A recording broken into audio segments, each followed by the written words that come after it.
शुभं करोति कल्याणम् आरोग्यं धनसम्पदा शत्रुबुद्धिविनाशाय दीपज्योति नमोऽस्तुते। दिव्यादिव्यारे दीपत्कार कानी कुण्डलमोतिहार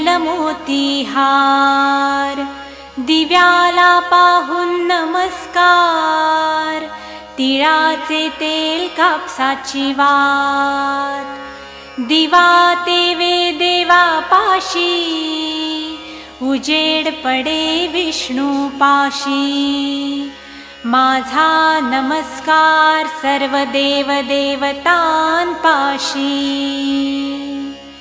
ये ग लक्ष्मी बैस ग बाजे माझं घर तुला साजे घरातली इडापिडा बाहेर जाऊ दे बाहेरची लक्ष्मी घरात येऊ दे घरच्या सर्वांना उदंड आयुष्य सुख समाधान शांती लाभू दे।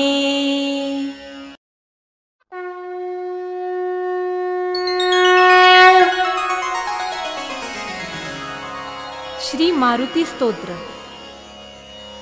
श्री गणेशाय नमः। भीमरूपी महारुद्रा वज्र हनुमान मारुती वनारी अंजनी सूता रामदूता प्रभंजना महाबळी प्राणदाता सकळा उठवी बळे सौख्यकारी दुःखहारी दूत वैष्णव गायका दीनानाथा हरिरूपा सुंदरा जगदंतरा पाताल देवता हंता भव्य सिंदूरलेपना लोकनाथा जगन्नाथा प्राणनाथा पुरातना पुण्यवंता पुण्यशीला पावना परितोषका ध्वजांगे उचली बाहो आवेशे लोटला पुढे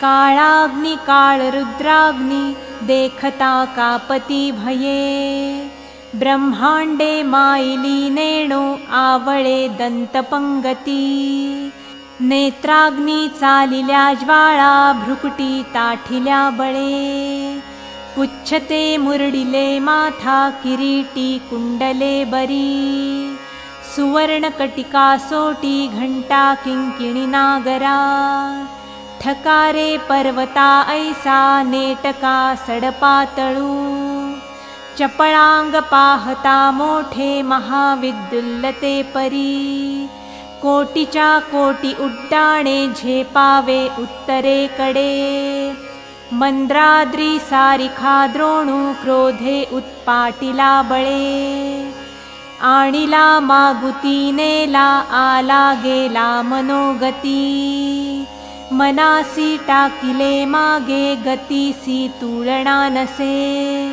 अणुपासोनी ब्रह्मांडा एवढा होत जातसे तयासी तुलना कोठे मेरु मंदार धाकुटे ब्रह्मांडा भोवते वेढे वज्रपुच्छे करू शके तयासी तुलना कैची ब्रह्मांडी पाहता नसे आरक्त देखिले डोळा ग्रासिले सूर्यमंडळा वाढता वाढता वाढे भेदिले शून्यमंडळा धनधान्य पशुवृद्धी पुत्र पौत्र समस्तही पावती रूप विद्यादी स्तोत्र पाठे करूनिया भूत प्रेत संबंधादी रोग व्याधी समस्तही नासती तुटती चिंता आनंदे भीमदर्शने हे धरा पंधरा श्लोकी लाभली शोभली बरी दृढदेहो निसंदेहो संख्या चंद्रकळा गुणे रामदासी अग्रगण्यो कपिकुळासी मंडणू रामरूपी अन्तरात्मा दर्शने दोषनासति। इति श्रीरामदासकृत संकटनिरसनं श्रीमारुतिस्तोत्रं सम्पूर्णम्। श्रीगणपति स्तोत्र। प्रणम्य शिरसा देवं गौरीपुत्रं विनायकं भक्तावासं स्मरे नित्यं मायुक्कामार्थसिद्धये। प्रथमं वक्रतुण्डं च एकदन्तं द्वितीयकं तृतीयं कृष्णपिङ्गाक्षं गजवक्त्रं चतुर्थकं लम्बोदरं पञ्चमं च षष्ठं विकटमेव च सप्तमं विघ्नराजेन्द्रं धूम्रवर्णं तथाष्टमं नवमं भालचन्द्रं च दशमं तु विनायकम् एकादशं गणपति द्वादशं तु गजाननं द्वादशैतानि नामानि त्रिसन्ध्यं यः पठेन्नरः न च विघ्नभयं तस्य सर्वसिद्धिकरं प्रभो। विद्यार्थी लभते विद्यां धनार्थी लभते धनं पुत्रार्थी लभते पुत्रान् मोक्षार्थी लभते गतिं। जपेद् गणपतिस्तोत्रं षड्भिर्मासं फलं लभेत् संवत्सरेण सिद्धिं च लभते नात्र संशयः। अष्टभ्यो ब्राह्मणेभ्यश्च लिखित्वा यात् समर्पयेत् तस्य विद्या भवेत् सर्वा गणेशस्य प्रसादतः। इति श्रीनारदपुराणे संकटनिरसननाम गणेशस्तोत्रं सम्पूर्णम्। श्रीसीतारामचन्द्रार्पणमस्तु।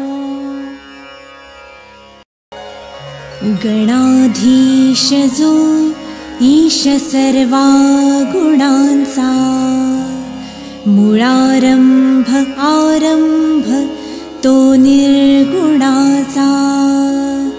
नमो शारदा मूळचत्वार वाचा गमुपंथ आनंत या राघवाचा। मना सज्जना भक्तिपंथेची जावे तरी श्रीहरी पाविजेतो स्वभावे। जनी निंदते सर्व सोडून द्यावे जनी वंद्यते सर्व भावे करावे।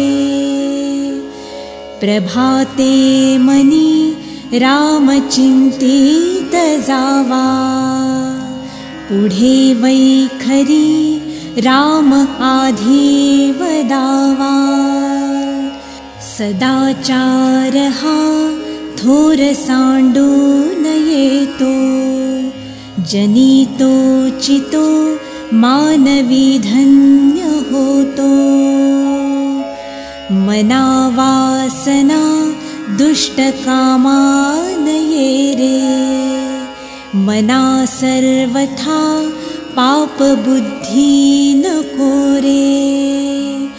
मना धर्मता नीति सोडू नको हो मना अंतरी सार विचार राहो। मना पाप संकल्प सोडून द्यावा मना सत्य संकल्प जीवी धरावा। मना कल्पना ते नको विषयांची विकारे घडे हो जनी सर्वचीची।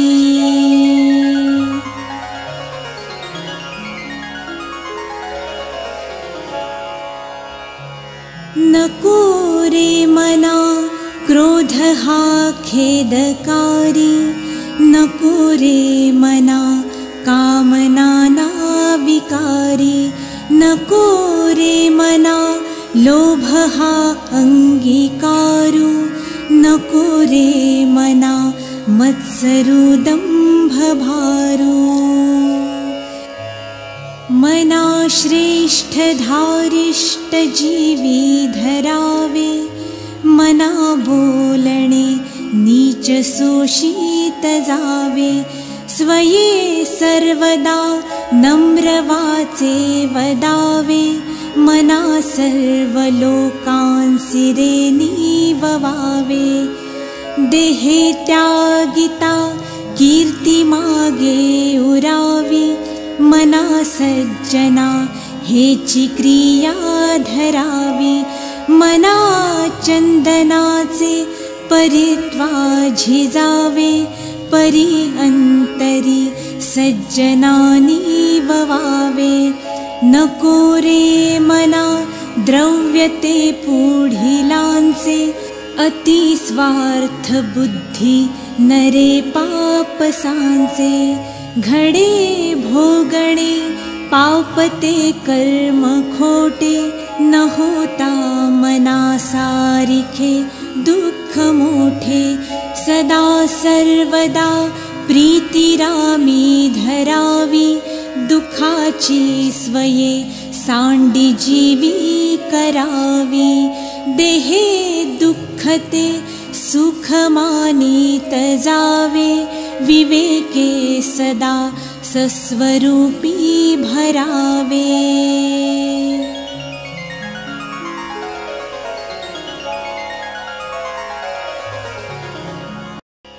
आता विश्वात्मके देवे,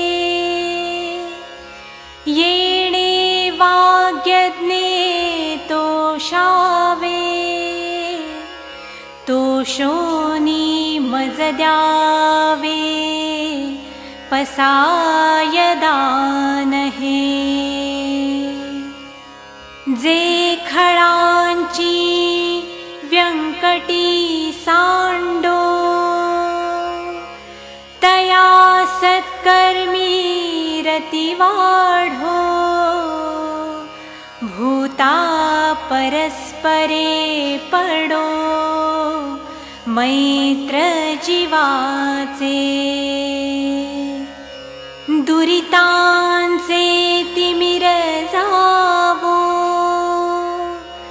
विश्वस्वधर्म सूर्ये पाहो, जो जे वांछील तो ते लाहो, प्राणी जात वर्षत सकळ मंगळी, ईश्वर निष्ठांची मांदियाळी, अनवरत भूमंडळी, भेट तुया भूता, चला कल्पतरूंचे आरव, चेतना चिंतामणींचे गाव, बोलते जे अर्णव, पियूषाचे, चंद्रमे जे अलांछन, मार्तंड जे तापहीन, ते सर्वाहि सदा सज्जन, सोय रे होतु, किं बहुना सर्वसुखी, पूर्ण होवुनी तिहि लोकी,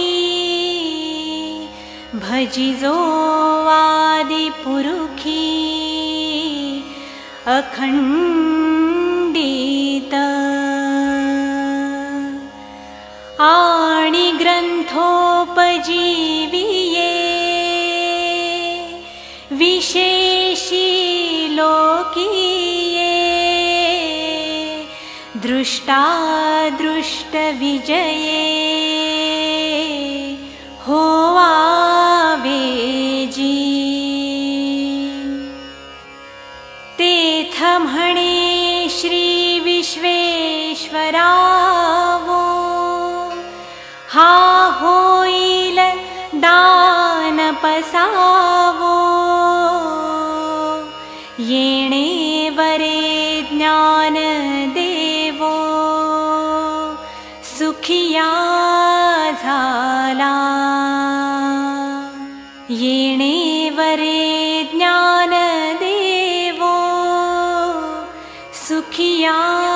झाला